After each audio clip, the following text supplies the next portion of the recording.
Olá, tudo bem? Eu sou o Dr. Renato, eu sou ginecologista e hoje eu vou falar um pouquinho para vocês sobre o que é mioma uterino. Eu vou explicar para vocês o que é o mioma, como que a gente pode fazer o tratamento, como que a gente diagnostica, como que a gente sabe que uma pessoa tem mioma e quais são os principais sintomas. Então, fica ligado aí no meu vídeo para a gente poder descobrir um pouquinho mais sobre mioma uterino. Para começar, o mioma uterino ele é um tumor benigno. Isso significa que ele não está associado a câncer, a tumor maligno. O risco de um tumor benigno do tipo mioma virar um tumor maligno é muito baixo. Os miomas normalmente surgem no miométrio do útero. Mais para frente eu vou mostrar as camadas do útero e onde é que fica o miométrio. A queixa mais comum de quem tem um mioma é o sangramento uterino aumentado. Então, normalmente quem tem um mioma tem um sangramento uterino mais aumentado. Mas isso só em pacientes sintomáticas, ou seja, em quem tem sintomas, porque a grande maioria das pacientes que têm mioma não sentem absolutamente nada. Por fim, o que você precisa saber de importante? Cada paciente vai ter um tratamento individualizado. O tratamento vai depender de várias coisas, entre eles o tipo de mioma, a idade da paciente e os sintomas que ela tem. Tem algumas outras coisas que também vão interferir no tratamento do mioma, mas cada pessoa vai ter um tratamento individualizado. Cerca de 20 a 25% das mulheres têm mioma. Se a gente fizer a necrópsia de todas as mulheres depois que elas morrerem, a gente vai verificar que até 80% de todas as mulheres têm mioma. Porém, 75% não sente nada, 75% é assintomático. Então, normalmente o que acontece? A mulher desenvolve mioma, ela tem mioma, mas ela não vai sentir nada ao longo da vida. Ela acaba morrendo com o mioma, mas não do mioma, e ela nunca soube, nunca vai saber que ela teve algum mioma, porque a grande maioria das mulheres não sentem nada, apesar de terem miomas. Com relação aos fatores de risco, a gente sabe que o aparecimento dos miomas está associado a uma sensibilidade aumentada a estrógeno e progesterona. Normalmente o mioma se desenvolve no menacne e se desenvolve em pacientes que têm mais receptores de estrógeno. Então a gente pode elencar aí as pacientes que têm uma menacne muito precoce, pacientes obesas normalmente têm mais receptores de estrógeno e quem tem síndrome do ovário policístico. O mioma, ele aumenta a sua prevalência com o aumento da idade. Então, quanto mais idade a paciente tem, maior o risco dela ter um mioma. E um fato curioso é que a raça africana tem um pouco mais de mioma do que as outras raças. Existem 3 tipos de mioma. A gente tem o mioma subseroso, o intramural e o submucoso. O subseroso normalmente fica localizado nessa região aqui do útero. Então aqui a gente tem uma figura esquemática do útero, em que a gente tem aqui a cavidade endometrial, essa daqui é a vagina, esse daqui seria o ovário e esse aqui é a trompa associado à fímbria.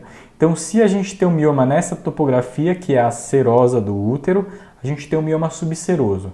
Esses miomas, normalmente, eles causam algum tipo de sintoma quando eles são muito aumentados, eles são muito grandes.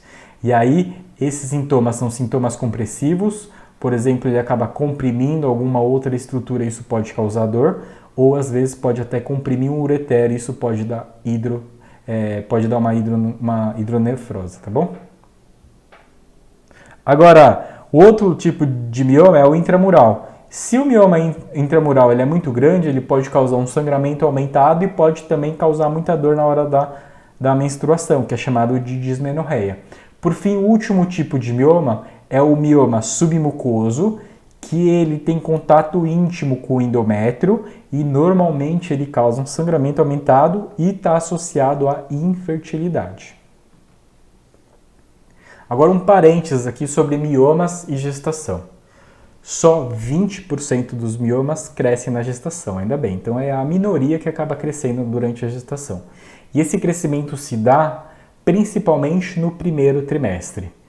É importante saber disso porque o mioma ele pode aumentar o risco de aborto e de parto pré-termo.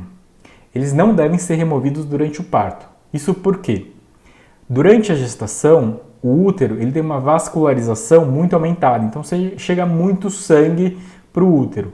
Se a gente faz uma miomectomia, a gente retira o mioma depois da gestação, durante o parto, esse útero ele vai estar muito vascularizado e o risco de sangramento é muito grande. Então a gente não faz a retirada do mioma habitualmente durante o parto, pelo risco de sangramento, ok? O diagnóstico do mioma ele vai depender de algumas coisas.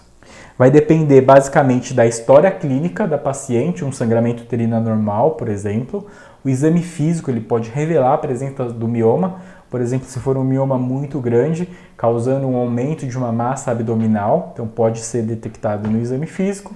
E os exames complementares vão ajudar bastante a gente a fazer o diagnóstico do mioma. Então a gente vai precisar desses 3 componentes, que é a história clínica, o exame físico e os exames para a gente fazer o diagnóstico do mioma. A história clínica e o exame físico, eles podem revelar um sangramento uterino anormal, que é o principal sintoma de quem tem mioma, das pacientes que têm sintoma, né? Porque, como eu falei, a maioria não tem sintomas, mas daquelas que têm sintoma, o principal é um sangramento uterino aumentado. O paciente pode ter dor abdominal, se for um mioma subseroso, por exemplo, que é muito grande, e pode causar infertilidade no caso dos miomas submucosos, principalmente. No exame físico, a gente pode ter uma palpação de uma massa abdominal, que pode ser o mioma, ou se for um mioma parido, no exame ginecológico a gente pode até ver o mioma, se for o caso de um mioma parido. Os exames que a gente pede de rotina em pacientes que têm uma massa abdominal, um sangramento uterino aumentado, beta-HCG, temos que excluir gestação.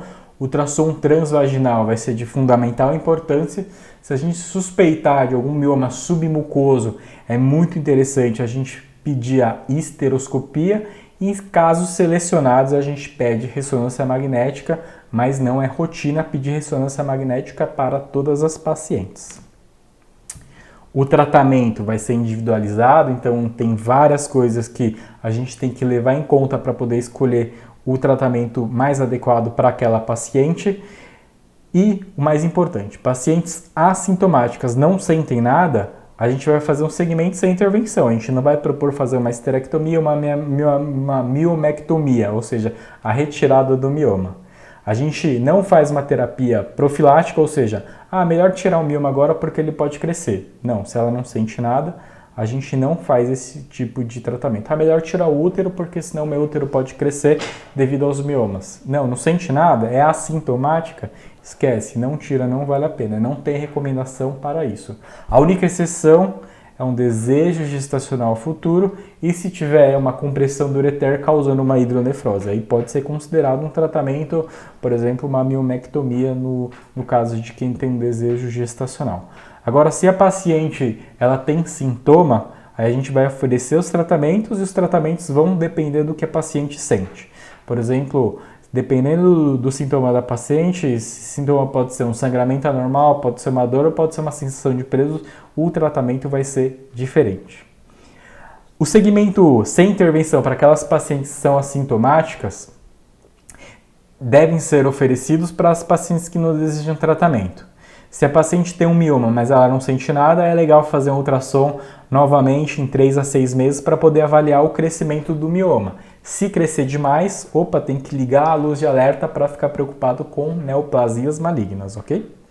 Além disso, se a paciente tiver uma queixa de um sangramento uterino muito aumentado, vale a pena pedir um hemograma para avaliar se a paciente tem anemia ou não. O tamanho esperado ali de um mioma é de meio centímetro por ano, não mais do que isso. Se ele crescer muito rápido, fica esperto que pode ser uma neoplasia maligna. Aí a gente muda a conversa, ok? O tratamento, então, para aquelas pacientes que têm sintomas, pode ser o tratamento clínico, então a gente tem essas opções: anticoncepcional oral, progestagênio, análogo do GnRH ou anti-inflamatórios não esteroidais. Ou tratamento cirúrgico, que aí pode ser embolização de artéria uterina, histerectomia ou miomectomia. Eu vou falar um pouquinho mais sobre esses tratamentos. Com relação ao tratamento medicamentoso, os anticoncepcionais eles devem ser a principal ferramenta contra o mioma. Eles podem controlar o sangramento uterino aumentado, mas eles não são capazes de reduzir o tamanho do mioma. Um dos progestagênios preferidos que podem ser uma boa opção é o acetato de medroxiprogesterona, 150 mg intramuscular de 3 em 3 meses. O DIU com levonorgestrel, que é o Mirena ou o Cailina, pode ser uma opção para aquelas pacientes que têm um sangramento um pouquinho mais aumentado. De preferência, o Mirena ele tem uma capacidade maior do que o Cailina de reduzir esse sangramento. Mas se tiver alguma distorção da cavidade uterina, aí o DIU não entra na jogada. O agonista do GnRH, conhecido como Zoladex, é uma medicação muito efetiva, porque ele bloqueia o eixo hipotálamo, hipófise, ovário. A maioria das pacientes elas entram em amenorreia quando usam o Zoladex. Isso melhora a anemia e reduz o tamanho do mioma em 40% em 3 meses. Então o Zoladex consegue reduzir o tamanho do mioma em até 40% em 3 meses. Por que a gente não faz o uso do Zoladex para todas as pacientes? Porque como ele faz um bloqueio do eixo hipotálamo, hipófise, ovário, a gente não pode fazer um bloqueio prolongado, porque senão ela sofre as consequências de uma menopausa precoce, tipo uma osteoporose. Então por isso que a gente evita de fazer um uso prolongado do Zoladex nessas pacientes. A gente costuma fazer o tratamento do Zoladex para as pacientes em pré-operatório, ou seja, a paciente tem um mioma grande, a gente quer fazer a cirurgia para ela, mas ela está com uma anemia muito grave. Vamos fazer o Zoladex, ela vai ficar 3 meses sem sangrar, ela vai recuperar da anemia e a cirurgia vai ser muito mais segura. Outra coisa, paciente que está perto da menopausa, 49, 48 anos, tem um sangramento uterino aumentado devido a miomas. Vamos fazer um Zoladex para ela por 6 meses, porque ela já está perto da menopausa. A gente entra com anticoncepcional até ela chegar na menopausa que está ali pertinho. Também pode ser uma opção. Conversar com a paciente sobre risco e benefício é sempre interessante. Os efeitos adversos principais são os sintomas da menopausa, como fogacho, ressecamento vaginal, alteração do humor e, se você usa por muito tempo, osteoporose. Então, por isso que a gente não usa muito prolongado o Zoladex. Para os tratamentos cirúrgicos, a gente tem a embolização das artérias uterinas, que a gente indica para a paciente que tem um alto risco cirúrgico, então a paciente tem diversas comorbidades, ela não tem condição clínica de operar, podemos abrir mão da embolização das artérias uterinas. Normalmente pacientes acima de 35 anos e tem algumas contraindicações. Por exemplo, se for um mioma subseroso pediculado, não fazemos embolização. Paciente gestante também não. Pacientes que não têm nenhum sintoma, a gente não faz embolização. E se você ter suspeita de malignidade, também pode tirar a embolização do leque de ferramentas para tratar o mioma. A terapia cirúrgica está indicada para paciente que tem sangramento uterino anormal, tem infertilidade, aborto de repetição ou dor de sensação de preso. E naquelas pacientes que têm falha de tratamento clínico. A histerectomia, ou seja, a remoção do útero, ela está indicada para paciente que tem uma anemia aguda, que é refratária a tratamento clínico, fez uso de anticoncepcional, mas mesmo assim ela continua sangrando. E também nasquelas pacientes que têm falha do tratamento de outras opções minimamente invasivas. Por exemplo, ela não fez uma histeroscopia porque ela tinha um mioma submucoso, mas mesmo assim ela mantém o sangramento. Então pode considerar uma histerectomia. Sempre a gente faz histerectomia para quem tem a prole completa e tem sintomas importantes. Complicações são várias, as principais são lesões de víscera, pode ser de bexiga, de intestino. O paciente pode evoluir com dor pélvica crônica e pode ter queixas urinárias, por exemplo, uma urgência, uma incontinência urinária, aumenta o risco. Então, a histerectomia aumenta o risco dessas queixas urinárias. Além disso, ela pode evoluir com uma disfunção miccional.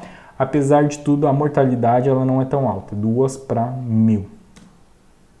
A histerectomia ela pode ser basicamente acessada de 4 vias, pode ser a laparotômica, laparoscópica, robótica ou a vaginal.